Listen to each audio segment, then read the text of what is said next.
everybody and welcome to another episode of Touring the Londonverse. I'm your host ScottBGaming. Today we'll be looking at a promotion known as Deadly Overload Action, based out of Canada, a company with a bit of an edgier vibe than some of the other ones we've come across so far.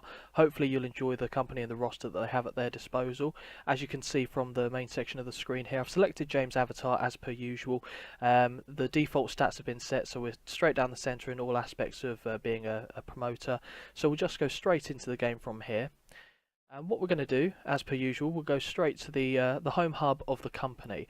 Now, as you can see here, we're at regional size, 28th ranked in the 33 companies that are in the starting data. Money, $500,000 in the bank, prestige D, momentum D, and the next show is DOA Hostile Summit 2015. Now, DOA is one of the only companies, if not the only company in the data, that doesn't have a set schedule of shows. So I thought, it's quite an interesting company. I'll let you guys and girls decide what you want to name your shows for this going forward. If you feel that that shouldn't be the case and I should give them their 12 shows in the given year, feel free to say so in the comments down below, and I'll make that change and I'll add that myself. But I thought this would be slightly different. Like I said, I just picked a show in January to play on Wednesday so we can get right into that. Although I have noticed that I haven't actually simmed up to the day of the show. The first time I've done that in quite some time, so naughty Scott. So what we'll do first of all is we'll just skip up to the main show. Hopefully this computer is quite powerful. Well, not hopefully, this computer is quite powerful, so hopefully it should be able to go through the days relatively quickly. Okay, one day away. See a couple of renders there that have been put into the data. I don't think you've seen Alexandria Polak before. Okay, right, so it's the day of the show. So before we actually go to the show itself, we'll have a look at the roster. See who we have at our disposal. And we start with Acid Drop.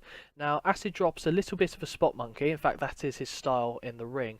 Lightweight competitor, so he's quite a small guy. He's only an enhancement talent, and he's got the gimmick of being an extremist. So you can imagine him being someone who's thrown around quite a lot by pretty much everyone on the roster, much akin to how Spike Dudley was back in the good old days of ECW.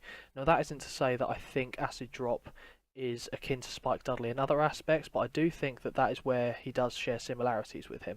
I think Acid Drop's likely to get a few more victories under his belt that are deserved, as opposed to flash pinfalls and what have you, but it's up to you as the player to decide what exactly you want to do with this character. I do have to say, I think overall as a selection of roster, or a selection of characters on a given roster from the other companies that we've covered so far, I do think DOA is one of the better selections. It's got a little bit of something for everyone, I think. Moving on now to Ahmed Hassan.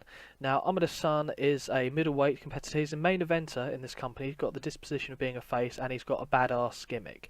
And I think you just have to look at his face to tell that you probably wouldn't want to mess with this individual. In terms of being good in the ring, he's actually not bad. His brawling and hardcore are pretty good, which is great for a company like this. He's actually, because he's done so well in this size company, he's already on the radar for the likes of the Northern Wrestling Alliance and Canadian Championship Wrestling, or 2CW. So might be difficult for DOA to keep him under contract for long, but he'll certainly be fun to book whilst we have him. From here, in fact, actually, whilst I'm on the subject of DOA in general, some of you may be familiar with 2K's channel, or as you might know him on the Greydog Software forums as Astil. He actually did a video for this company, I believe. You can actually go into his channel and have a look there, and he did his own version of covering the roster and his thoughts on who he thought was good and who he didn't think was particularly good, but this is my take, so there you go. Move on now to Balor. Now, Balor is actually the default booker for the company. He's 37 years of age. He's got quite a bit of experience under his belt, as you can see there. 17 years a pro. He's a Canadian heavyweight and very much a brawler, but he's a very limited brawler as well. His best stats are in brawling and hardcore, and even there, nothing particularly great to write home about. Menace is quite high, though, with a B-, as you'd expect for someone who looks like that, with a fuzzy, frayed hair that's all over the shop. He basically plays the heavy for a gentleman who we'll be seeing later by the name of Corvus. Beyond that, I don't really see much need to go into too much detail about the guy. You kind of get the sense with what I've said so far exactly what he brings to the table and what he doesn't bring to the table. He's classed as an upper mid-carder, might be a little bit generous, probably mid-carder being more realistic, but then again, as an upper mid-carder, gives him the right, as it were, to beat a lot of the people that are around his level and ranked slightly lower. So that's fun. Move on now to the wild man from New England, Butch Williams, one half of the Junkyard Dogs alongside Luke Miller, 35 years of age. Just an intimidating looking individual there with the chain around his neck and the tattoos that you can see slightly going up from his arms and shoulders and what have you.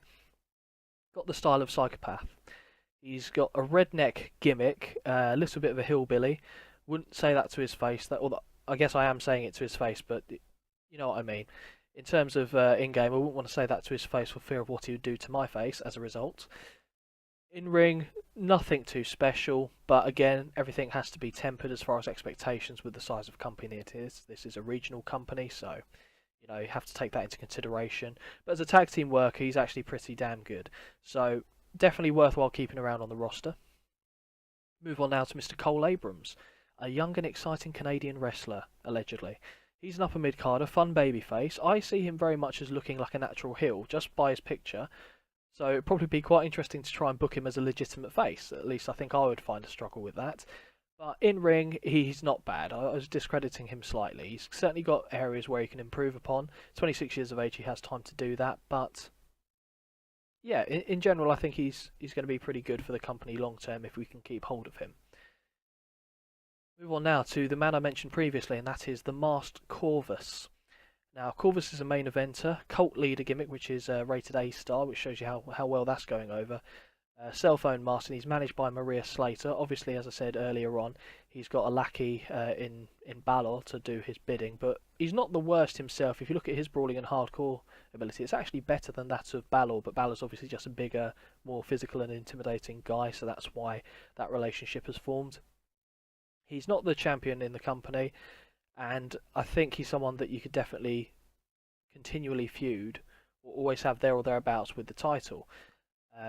I think he brings quite a lot to the table for a company of this size. He'd probably struggle in a company of a higher level with greater prestige, but for this company he's pretty damn good. Move on now to Dan Brewer, or aka Bloody Justice. As a pleasant little nickname he's picked up there from his days working in the company. 38 years of age, 20 years a pro, psychopath gimmick or psychopath style. He's got an extremist gimmick, he's a light heavyweight, so he's a bit of a bigger dude, and if you can see from his stats on the right hand side, hardcore is pretty damn good. Pretty damn good indeed. He's got to be in that department. And overall, he's one of the better hands on the roster. Now, 38 years of age, he's certainly not getting any younger, but we can make use of him whilst we have him before he starts declining too much, so that's good. Move on now to a very, very trippy mask, and with 2K I will agree on that. I'm not entirely sure what I was doing with this one. I think it was probably a late night when I was rendering this character. But Dark Zero, 32 years of age, Canadian wrestler, brawler style, so he's a bit different than your usual masked worker or what you'd come to expect from a masked worker. And truth be told, he's not terrible. Brawling and hardcore's pretty good, and the basics and psychology's there or thereabouts. So a very useful hand to have in the mid-card scene. Probably not someone you'd push to the main event, although then again you could, there's nothing stopping you. For me, he'd be a mid-carder for the foreseeable future. I think he's someone that you could use to elevate the skill set of everyone around him, and that's always helpful to have on a roster of this size. Move on now to Daryl Slug. Wrestled across Canada for quite some time, got the psychopath style working for him then, light heavyweight, and he's got a gimmick of being a psycho. So even though he's got the kind of singlet or tank top, I'll let you decide what exactly he's wearing there, he's a menace. He's a menace to society. Hardcore ability and brawling, both very good. A tag team worker, like I said earlier. I think I said he was a tag team worker. He is a tag team worker anyway. One half of the Kings of Pain tag team with Oscar Bryant. I see these gentlemen having quite sensational and barbaric feuds with the Junkyard Dogs, who we saw one half of them earlier in Butch Williams. So fun tag team division lining up here. Move on to Davis Bailey, British royalty, or so he claims. I think this is probably one of the characters that was put into this company from the competition, because I don't think I would have added this guy myself. And that's not to say that he's a bad person to have in this company. He's got a Street Fighter gimmick going for him. He's a light heavyweight. Brawling and hardcore is okay, slightly better, I would imagine, than Balor, who's also 8 years or 7 years Davis Bailey senior. I see him playing like a William Regal-esque character with, but on a legal level. So I should probably explain that. That didn't sound quite right. With William Regal and the power of the punch with the brass knucks, but Davis Bailey just does it because he can, because it's DOA. So there you go. Move on now to Dizzy 13. Now, Dizzy 13 was a character that was originally suggested quite a while ago in the data. I can't remember the gentleman that put this forward for the Londonverse data. However, I do know that he uses it as his avatar. I could be wrong. I think it might be Jason. Might be wrong in that. Apologies if that is the case. But Nathan Poole, aka Dizzy 13, 25 years of age. He's an opener. He's got the gimmick of being an acolyte, and he's one of Corvus's newest disciples. So, someone who you could groom to be a main eventer given time. Already, if you look at the chain wrestling and brawling, he's not bad. So there's elements to be improved, but he's certainly set up well for long-term success in this company, I think. Move on now to Eric Kingman and his tag team partner Russell Monk, who we'll be seeing shortly. They started wrestling on the backyard scene, basically. So their backyard has turned legitimate, as it were. 26 years of age, fun babyface. Not the most technically sound, but for this company, okay. He's got Ds in a lot of areas. Basics is quite high, actually, which is pretty good, seeing as he was originally a backyard worker. So he must be picking it up fairly well. And again, someone who's good to have in the tag team division. The tag team name is known as the Dirty Diamonds. Move on now to Hamaru. Now, Hamaru is the DOA Overkill champion, which is quite interesting because he's not one for hardcore matches, really. So you have to put him in regular matches. And I thought that was quite interesting because he's such a talent for this size of company. DOA put the title on him, but he's not really working the DOA style. So obviously you could get the title off him, but I think it was quite interesting, and I believe this was a suggestion that Tiberius put forward when we were putting this promotion together, and it's not a bad idea, because if you try and put him in a barbed wire or death match or something like that, he'll say, I'm not doing it. So he can obviously be in brawling based matches, but you have to take that into account, seeing he is naturally a Puroresu style of worker. In ring, the best talent I think the company has, in fact almost certainly, but also very much not fitting with the style, and he is the champion. So it's quite an interesting little twist I think that we have there for you. James' avatar is just myself, and here we have Jetstream, 30-year-old DJ gimmick with the interesting pink and blonde streaks of, or sprout of hair that comes out of his forehead. Certainly a unique look. He's an aerial artist, a cruiserweight competitor, and in that department he's not too bad. I don't see many companies bigger than DOA looking at Jetstream, purely because I don't think he'll actually develop to the level you'd want him to be able to compete at that stage. So I think DOA is the kind of company that Jetstream will likely see out his career in. And I like him. I do like the guy. Move on now to Julio Garcia, aka Latin Lover, 29 years of age. Very average in the ring. Prima donna gimmick, because gimmick's a word, gimmick isn't. Well, maybe it is. Maybe I've just made it up. Who knows? Entertainer as far as his in-ring style. I personally don't have much love for this character in the company, but I think again, much in the way like we saw Cole Abrams. In fact, they'd probably make a very good tag team if they're not already. I can't recall. I don't think they are. Just the smug-looking bastard tag team.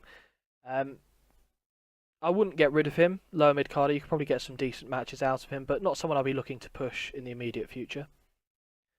Lewis Gallagher is the announcer for the company. That's really all you need to know for him. Luke Miller, the other half of the Kings of Pain. Is he? I don't think he is. I think he's the other half of the Junkyard Dogs. We'll find out. That might be an error in the bio that needs to be looked at, or it's probably been updated in his character profile, just not his promotional bio, as it were. He's 37 years of age. Oh, he's getting retired soon, doesn't really matter. 16 years of pro, psychopath style, redneck gimmick. He's, not great. Definitely not great. Probably out of the 4 members of these 2 tag teams that I've spoken quite highly of, he's probably the weakest link. But again, suitable for tag team competition. So again, not someone I'd look to get rid of. Move on now to Maria Slater. Got the bitch persona. She's the manager of Corvus and that little faction, or as it's put in the bio, the main squeeze, because we're cool and hip and we can say things like that. So, yep, that's her. Now Mastodon, 30 years of age, just a bit of a physical presence. He's a light heavyweight, but he's built well. Half red, half black hairstyle, interesting look. he makes it work. I'm not going to tell him to sort that out because I'd fear for my own health. But someone that I could certainly see main eventing some shows in the future. He's an upper mid carder now, got the man beast gimmick. If you look at the stats in the brawling and hardcore, he's already pretty good, and he is 30 years of age. So again, room for improvement. Nero Fennec, he is the road agent for the company, a Canadian wrestler in his day. Now, Oscar Bryant is the other half. Let me see what I've put in this bio, see where we've exactly gone wrong. With Daryl Slug as the Junkyard Dogs. Daryl Slug. Yeah, but Daryl Slug says he's one half of the Kings of Pain. I'm pretty sure they're the Kings of Pain and the other ones are the Junkyard Dogs. In fact, I am convinced that that is the case. There's a little bit of bio tweaking to be done here. That's not a problem, though. I'm here. I'm honest with you. I'm an open book. I'm showing you things that are good, things that are bad, little details like that. And it's remarkable how something like that it can be missed. It's so easily done because it's such a comprehensive database that we're trying to build together with, you know, weaving links here, there, and everywhere, that some of these things are bound to be missed. But anyway, that's a by the by for you. Move back now to Oscar Bryant, other half of the tag team, the Kings of Pain. He is 33 years of age, and like I said, he's one of the better members of the tag team division. Probably a little bit of upside as well, given his age, so he can improve going forward.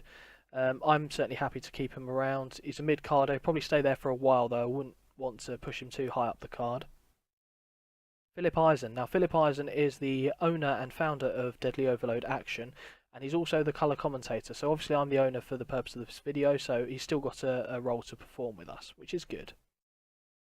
And referee Dick Torp, great name, don't need to worry about him. Reginald Wilson, veteran English wrestler of 35 years of age. I think he looks a little bit younger than 35, so he's obviously using that Oil of Olay to great success. Mid-carder, heel, machine gimmick, bit more of a technician, probably the only technician you're likely to find in here. It'd be quite fun to see what matches he had managed to get with Hamaru, seeing as they don't necessarily work the brawling style, although Reginald Wilson can actually work in that department. However, Reginald Wilson is also a mid-carder, so in order to put them in like a title match, I'd imagine you'd have to elevate Reginald Wilson relatively quickly. Excuse me, I'm stumbling all over the place here like a pisshead. Elevate him relatively quickly to be able to make that look like a justifiable match to put forward. Rich Stevens, one of the better enders, if I do say so, in this roster.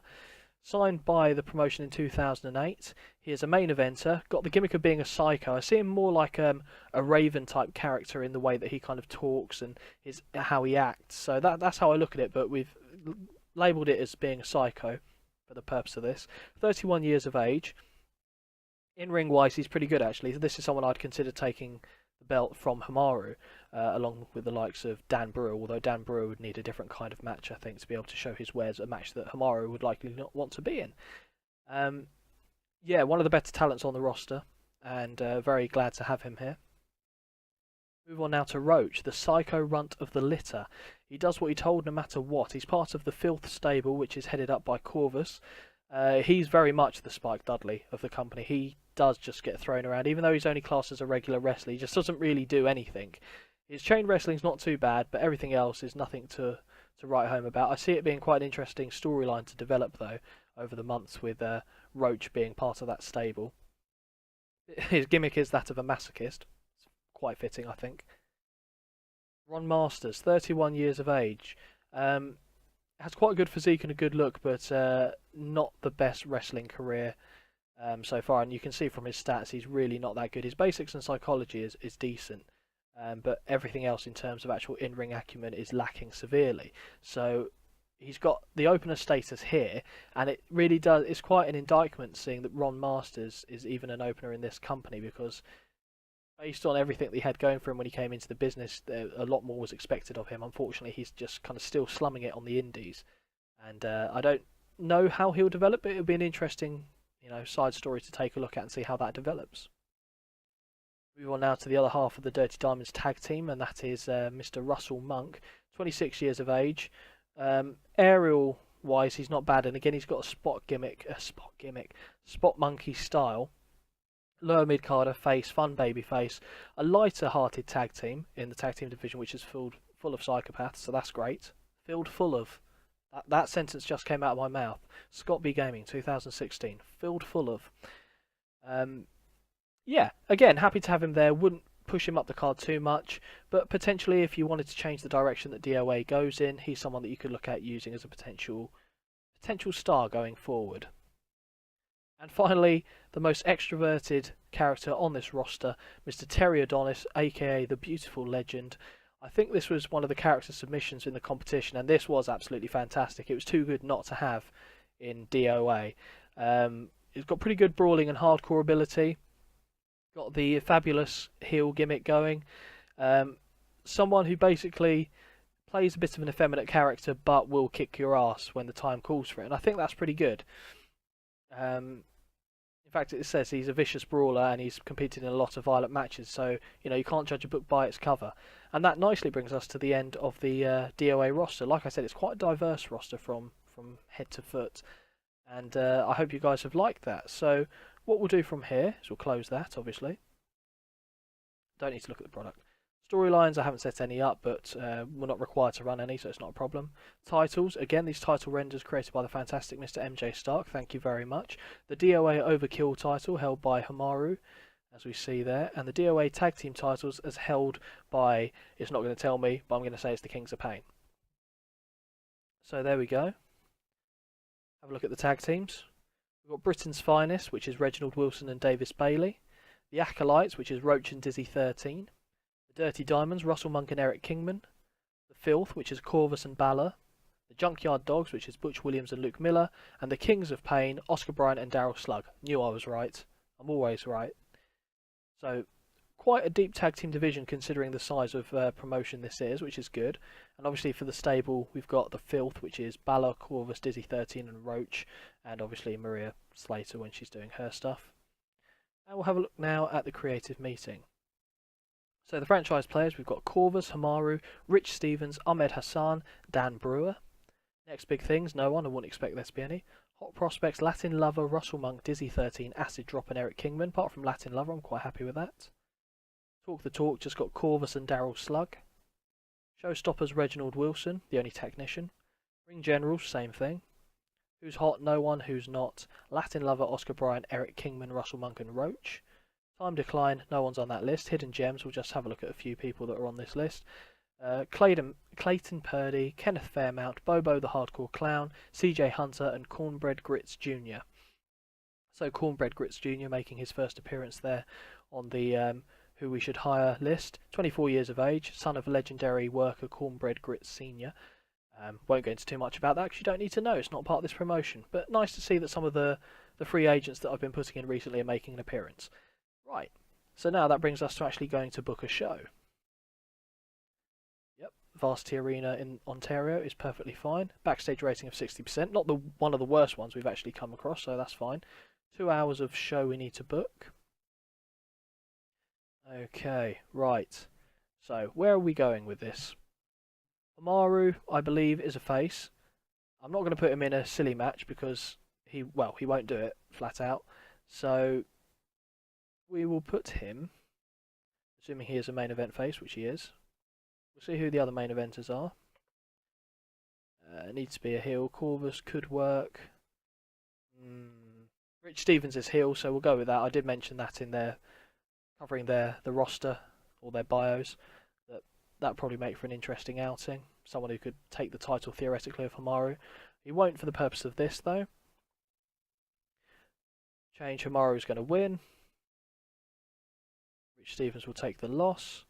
It will be open though. I don't particularly mind how the intricacies of the match go down. So be open. Will be a pinfall finish though. Okay. Save that. We'll put the tag team titles on the line as well. And we'll put the tag team titles on the line in a bit more of a barbaric match actually.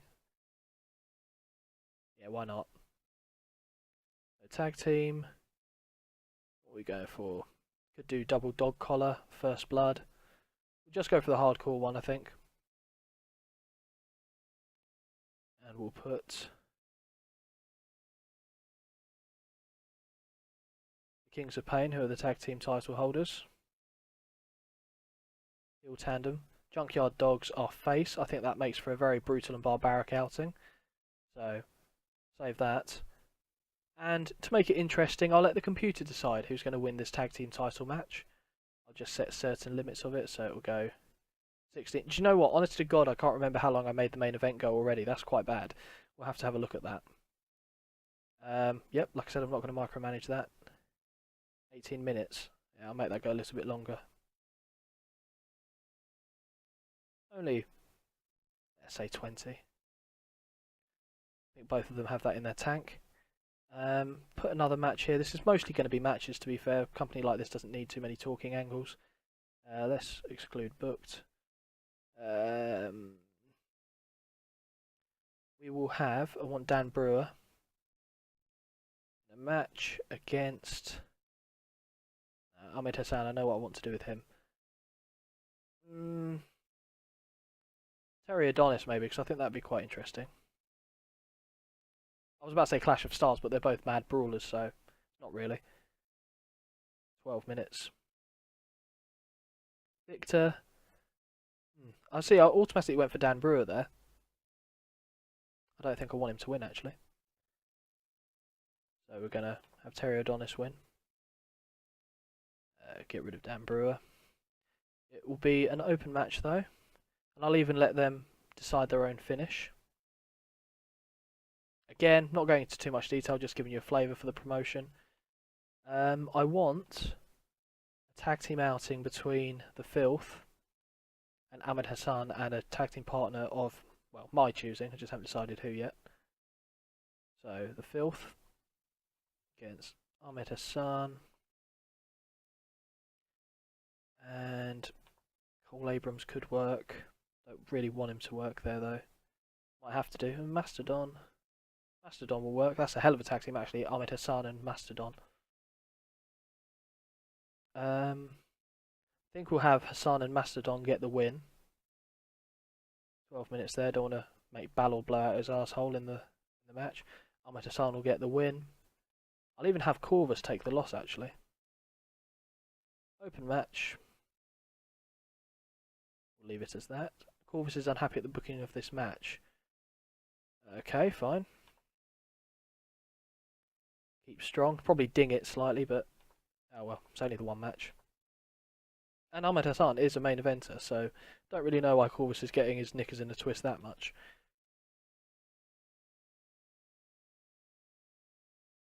I think that's probably going to be better than the co-main event, but we'll leave it there. Okay. Add not an angle. Add a match. Singles match. Get a couple of the have acid drop in an outing against Dizzy 30. No, because they're all openers. That's not going to work. Dark Zero to crush acid drop, I think. That'd be like a 6-minute match. I'd be relatively confident if I said let the computer decide exactly who's going to win and lose there that they'd go with this, but never be too sure. Sometimes throws a spanner in the works. Open match. We'll let them go all out. Why not?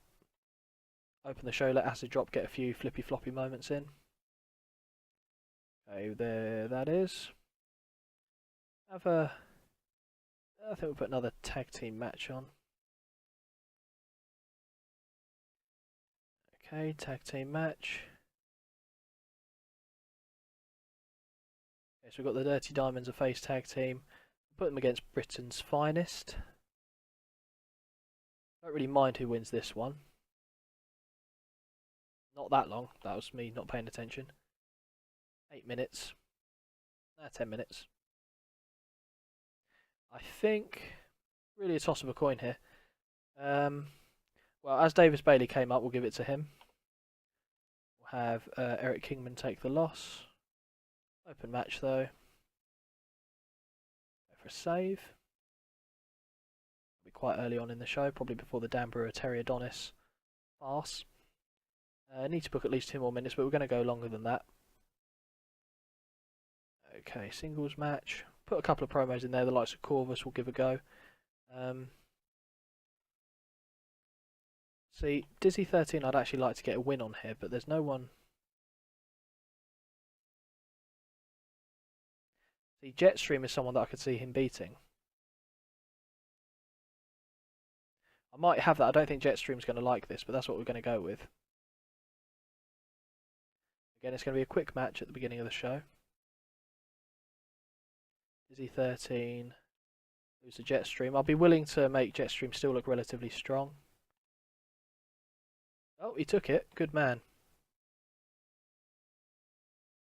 Still going to open up with Acid Drop and Dark Zero, though.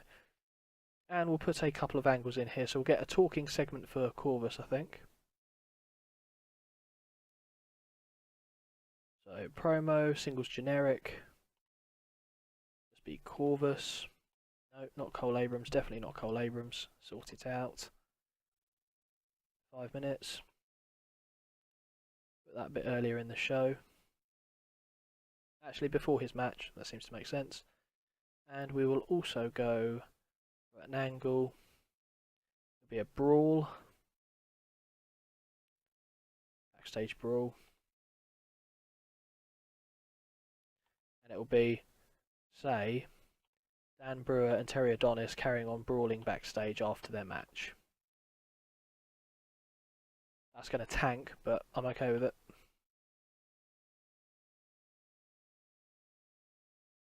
Or, more interestingly, to break it up, have them brawl, and they brawl then their way into the ring and have a match then. I like that. That could work. So, yeah, that covers us for what we want to do. Said not too much thought went into it, just things I thought, yeah, that'd be quite fun. So we'll run the show. Yeah, that's pretty much as bad as I thought it was going to be. In an extremely poor match, Dark Zero defeated Acid Drop in 5 minutes 59 by pinfall with a Shadow Splitter. E+, pretty good. 2,000 people turned up though, that's not bad. In a match that did better than I thought, and about that had solid in-ring action but not much in the way of heat, Dizzy 13 defeated Jetstream in 6 minutes 54 by pinfall with a dead end. Okay, in a match that had an average crowd reaction and some decent in-ring action, Britain's Finest defeated the Dirty Diamonds in 9 minutes 40 when Davis Bailey defeated Eric Kingman by pinfall with a Windsor elbow, and that's a D-, not bad. Like I said, I expected this to be crap. Dan Brewer and Terry Adonis are backstage, an argument breaks out and they start brawling with each other. A host of road agents staff have to pull them apart, but they brawl their way to the ring. And a match takes place and gets a D-. In a match that had an average crowd reaction and some decent in-ring action, Terry Adonis defeated Dan Brewer in 12 minutes 9 by pinfall with a beautiful devastation. Corvus cuts a backstage promo, that gets a C-, and has his match in the ring. I think Balor, safe to say, was dragging this one down. In a match that had an average crowd reaction and some decent in-ring action, Ahmed Hassan and Mastodon defeated The Filth in 11 minutes 51 when Ahmed Hassan defeated Corvus by pinfall with a Harlem Lariat. Okay, we're getting better grade-wise. In a match that had an average crowd reaction and some decent in-ring action, the Kings of Pain defeated the Junkyard Dogs in 16 minutes and 26 seconds when Daryl Slug defeated Luke Miller by pinfall with a turnbuckle powerbomb. The Kings of Pain make defense number 6 of their DOA tag team titles. Although given it was a hardcore match, I'd imagine they had some sort of weaponry in the turnbuckle, whether that be a weapon or whether that be a weapon, no, that's what I meant. Whether that be a table or a ladder or one of them wrapped in barbed wire, something like that. It'd be exciting. Okay, and the main event gets a pretty damn good grade for a company of this size. In a bout that had a good crowd and good action, Hamaru defeated Rich Stevens in 20 minutes 24 by pinfall with a Shining Wizard. Hamaru makes defense number 3 of his DOA Overkill title. Now, as you can see here, Hamaru is very capable of getting good matches out of people, so you've got to temper the fact that it's more of a hardcore, edgy company, and the fact that you have a very good talent on your hands to see exactly what you want to do with it, because, you know, there's got to be a balance. He's someone who's going to help you gain popularity, but again, it's not really with the vibe of the company. And overall we get a D+, it increased our popularity in one region, so I'm happy with that. 2,000 people turned up. Like I said, it was a bit of a haphazard show, but that's what these videos are intended for. I hope you have liked it. Like I said, DOA doesn't actually have a structured schedule yet. I'll leave it for now.